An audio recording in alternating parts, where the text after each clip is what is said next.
No século XIV, a Europa não era um continente de nações. Era um mosaico de coroas, dinastias e ambições. E foi uma disputa por um trono que mergulhou reinos inteiros em mais de um século de guerra. Tudo começou com uma crise de sucessão.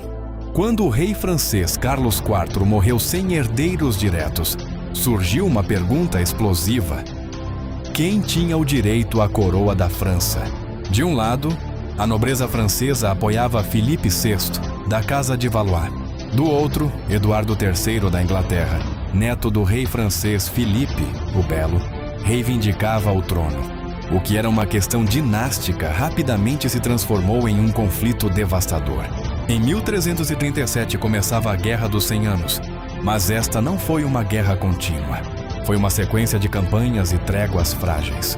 Logo nos primeiros confrontos, a Inglaterra chocou a Europa. Em Crécy, em 1346, e Poitiers, em 1356, os cavaleiros franceses, o orgulho da nobreza, foram massacrados por arqueiros ingleses e seus arcos longos. A lógica da guerra medieval mudava. A nobreza pesada já não era invencível. Na Batalha de Poitiers, o próprio rei francês, João II, foi capturado. A guerra não devastava apenas exércitos. Em meio ao caos, a peste negra varreu o continente e a miséria do povo explodiu em revoltas, como a Jacquerie na França. Para o povo comum, a guerra era um pesadelo sem fim. Após décadas de derrotas, a França encontrou um respiro com o rei Carlos V e seu comandante, Bertrand du Guesclin. Usando táticas de guerrilha, eles evitaram grandes batalhas e, pouco a pouco, reconquistaram território. Mas a paz era frágil. No início do século XV, a França mergulhou em uma guerra civil.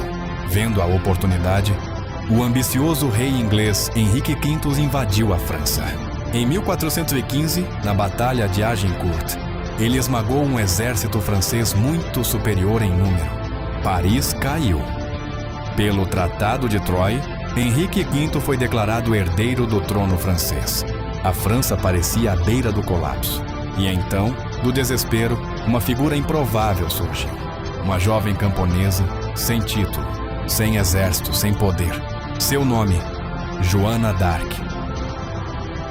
Afirmando agir por vontade divina, Joana convenceu o desmoralizado Delfim Carlos a lhe dar um exército. Ela inspirou tropas, mudou o moral francês e liderou vitórias improváveis, quebrando o cerco de Orleans em 1429. Seu impacto foi tão grande quanto seu destino foi trágico. Capturada, julgada por heresia e queimada viva em 1431, Joana tornou-se mito, símbolo e mártir. Mas a maré da guerra havia mudado para sempre. Inspirados por Joana, os franceses se uniram. Carlos VII foi coroado rei e modernizou o exército, investindo em artilharia. Canhões franceses passaram a decidir batalhas, como em Castillon, em 1453, a última grande batalha da guerra. Quando o conflito finalmente terminou, o mundo medieval já estava em transformação. A guerra acelerou o declínio da cavalaria feudal, fortaleceu monarquias nacionais e alterou profundamente a arte da guerra. A Guerra dos 100 Anos não foi apenas uma disputa por um trono. Foi o longo e violento parto de uma nova Europa. Mais um fragmento do Códice das Eras.